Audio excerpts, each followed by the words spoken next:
talk to Batya Ungar Sargon. She's the opinion editor at NewsWeek and the author of Bad News, How Woke Media is Undermining Democracy. Batya, good to have you back with us. Thank you so much.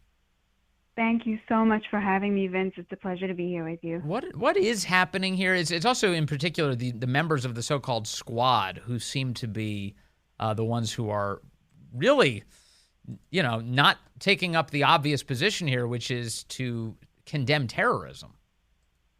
But the obvious position that Nazism is bad, right?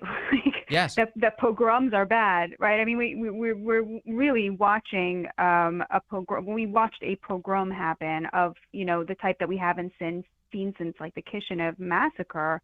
And the more details come out, the worse and worse it gets. And yet you have these people, sitting members of the U.S. Congress, who cannot bring it in their hearts to condemn, like setting babies afire. Well, and it is astonishing. It is astonishing. So it tells you one of two things. Either they are extremists themselves or they are beholden to extremists. And both of those things are very troubling. Well, so I think there's sort of three possible explanations, and they are by no means mutually exclusive, right? The first is that they are simply anti-Semites, that, calamity befalling Jews is meaningless to them, that, Jewish blood is cheap, and they truly do not feel it in their hearts that this is a horrific and heinous thing to have happened, the likes of which we haven't seen this century. Wow. That's option A. Option B is simply that in times that the conflict between Israel and Hamas was more ambiguous, for example, in 2014, where Hamas would lob rockets that would kill one or two Israelis and Israel would respond, act correctly, defending itself, but with rockets that killed 500, that in moments like that, they sided with Hamas. And now they just don't have the stones to say, look, we were wrong then, or look, the situation has changed, right? We're actually going to, to say, I was wrong then and things are different now, and we must condemn this, absolutely no equivocations. That's the second explanation, which of course is completely consistent with the first explanation. And the third is the idea that their worldview is so blighted by the moral rot of wokeness, in which you replace right from wrong with powerful and powerless, and then you superimpose your perceived vision, in this case it's wrong, but of race onto that, so that the white people, and they code Jews as whites, are powerful and evil inherently, and the people of color, and they code Palestinians as people of color, are inherently virtuous because they have less power. And they are so beholden to that worldview that they cannot but see this as, the Jews are always by definition the perpetrators, full stop. They literally cannot see Jews as victims. I think that they are much more beholden to that worldview than they are to, let's say finances that, are somehow congruous with supporting Hamas, although you might be right about that. I don't know. But to me, the more banal explanation feels more accurate and is also much more morally condemning. That's it. So just to reiterate a point you just made, they see Jewish people as white. And they have just a baseline anti-white sentiment that animates all of their reactions to everything. And here it is being expressed again. Yeah, I mean, that's the woke worldview, right? Everything is a binary of powerful versus powerless, and everything is a racial binary of white versus people of color. They decided that Jews are white, even though the vast majority of Jews living in Israel are from Muslim countries and are people of color and sound and look indistinguishable from the Arabs who attacked them.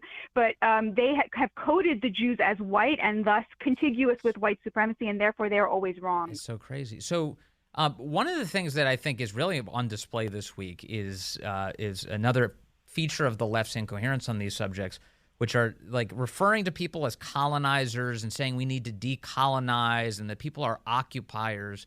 If anybody has a claim to a particular region of land in Israel, it would be the Jewish people. And yet here they are saying they're rooting for the side that's trying to eradicate the indigenous people of Israel. Do I have that right? Yeah, exactly. I mean, on a lighter note, a couple weeks ago, some liberal organization put out like a gender-sensitive, quote-unquote, translation of the Bible in which they have God not using male pronouns. And I was thinking to myself, do they think when God wrote the Bible, he got his own pronouns wrong? Yeah. Like, there's just zero understanding of, like, the historical connection of the Jews to Israel, the spiritual connection of the Jews to Israel. But even so, put that aside. I don't expect Palestinians to respect my historical version of my connection to Israel. Like, I can put that aside. I don't need them to be Zionists. I just need them not to be Nazis. I just need them not to be burning babies, dismembering humans, mass raping women, dragging them through the streets through their hair, murdering, wiping out entire villages. Like, I don't need them to be Zionists, right? I just need them not to be Nazis. Have you noticed, I felt like in the first 24 hours or so after the terror attack on Israel, there was basically a lot of honesty one way or the other, begrudging honesty or full-throated honesty about what took place. And then very quickly, I saw a bunch of media outlets begin to try and revert to form. For instance, the New York Times referred to Hamas as terrorists for a moment, and then they stealth edited their piece back to change it to something like militants. They got rid of the word terrorism in the piece without acknowledging to their audience that they had done that. Additionally, Batya, we're talking to Batya Ungar Sargon.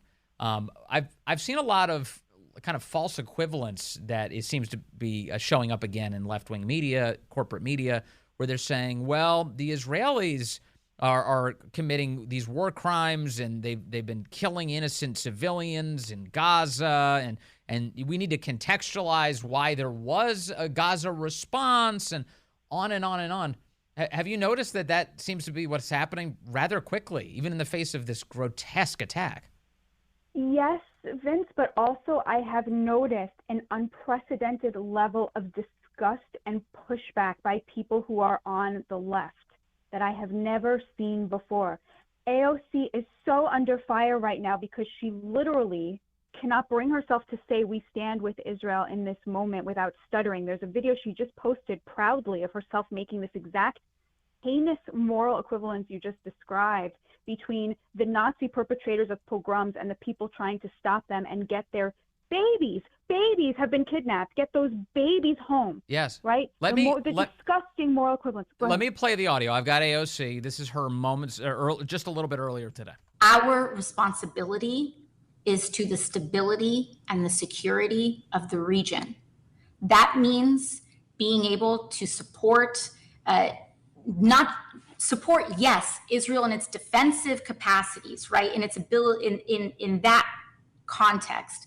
But it also means that the United States has a responsibility to ensure accountability to human rights, to prevent the ethnic cleansing of Palestinians, and to ensure that horrors do not happen in the names of victims who do not want their tragedy used to justify further violence and injustice. The ethnic cleansing of Palestinians. Can you address that line, Batya? By the ethnic cleansing of Palestinians, she means getting the Nazi terrorists out of the south of Israel where they were rampaging in an ISIS-style attack that left 1,000 dead, right? That's the ethnic cleansing she's talking about. But did you hear what I was describing, how she stuttered when she started to say, we support? She literally could not bring herself to say the words, we support the victims of this heinous attack, without making a moral equivalency between Nazis and people trying to stop them. And this, Vince, from the people who see Nazis under every cushion and in every corner where there are just normal, good-hearted Americans trying to get by, who can't get through a week without being smeared as Nazis by these squad members, okay? That's what we're seeing here, the moral rot of the progressive movement, and everyone can see it. It is. You're right about the stutters. It was almost like she was racked with guilt that she said the Israelis were owed anything, and when she delivered that line. But this idea, one of the things I think that's built into this false equivalency that not enough people clarify is that to the extent that there are civilians who do die in Gaza as a result of this horrific war, the reason for that is also Hamas. Hamas is using civilian sites as staging grounds for military operations, for terrorist operations. And as a result, when Israel fires back, they have to hit the targets that are killing Israelis. That has to be done. And there will be civilians that are collateral in that. And as a result, Hamas tries to use those deaths as a form of propaganda. Israel, at the beginning of this week, said that civilians need to get out of the area. They did the decent thing. They reached out ahead of time. They didn't have to do this. They reached out to the region ahead of time and said, please, civilians, women, children, clear the area because we have to respond. And Hamas is telling people, don't go, don't listen to the Jewish lies, stay exactly where you are. And they're getting their own people killed on purpose. Absolutely. And, where's Egypt? Egypt hasn't opened the Rafah crossing. They don't want 1 million Palestinians going into Egypt. Everybody forgets that Gaza has a border with Egypt that, Egypt happens to be a country that was not just attacked by Palestinian Nazis. Not a single Arab country has stepped up and said, hey, how about, we'll take them in. Let's have a humanitarian corridor. We'll take all of the women and children from Gaza. Not a single one has stepped up to say that because they don't want them. I'll tell you something else, Vince. This world is not the pre-Trump, pre-Abraham Accords world. This is a different world thanks to President Trump. Israel knows that with billions and billions of dollars of Bahraini and UAE money invested in its economy, those countries are now Israeli allies. This is not the same world. They have a freedom they have now to pursue Hamas that they did not have when their only ally was America. So we really owe a big debt there, and it's important, I think, to point that out. They are not going to get heat from those moderate Arab countries, from those Shia Arab countries who are watching this very closely but are not saying to Israel, you better not do this, you better not do that, there's going to be a holy war. No. It's a different world now after the Abraham Accords. Israel is in a much better position, although, of course, how this happened in the first place, really, really, really shocking dereliction of duty by the Netanyahu government that I don't think the Israeli people are going to forgive anytime soon. Yeah, we have a lot more answers to come on that subject. How did this happen? How was it apparently undetected? So many slaughtered. Lastly, Batya, we didn't ask you to talk about this subject, but I am curious if you have thoughts on guns in Israel.